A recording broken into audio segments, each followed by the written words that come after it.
రీసెంట్గా అమెజాన్లో ఒక మూవీ వచ్చింది ఇన్స్పెక్టర్ రిషి అని. ఆ మూవీలో ఒక ఫారెస్ట్ డిమోన్ గురించి చెప్పారు. ఆ వనరాస్తి నైట్ టైంలో మనుషుల్ని ఎత్తుకుపోయి చంపేసి అప్పటికప్పుడే ఆ శవాల మీద సాలీడు గూడు లాంటిది కట్టేస్తుందని చూపించారు. అయితే ఇది నిజంగా అడవుల్లో ఇలాంటి క్రియేచర్స్ ఉన్నాయా? ఉంటే ఇవి మనుషుల్ని చంపే ఛాన్స్ ఉందా?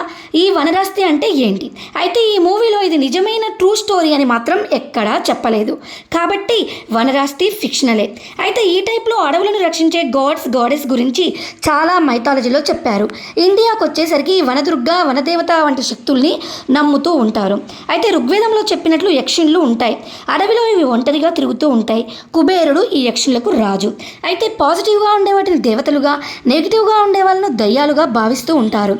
ఈ యక్షులు చెట్ల కింద ఉండేవి. యక్షులు ఎర్త్ మీద డ్రాప్ అయిన వారే, కాంతారా మూవీలో చూపించినట్టుగా. ఈ విధమైనది మీరు ఎక్కడైనా విన్నారా? వింటే కామెంట్ చేయండి. Please subscribe.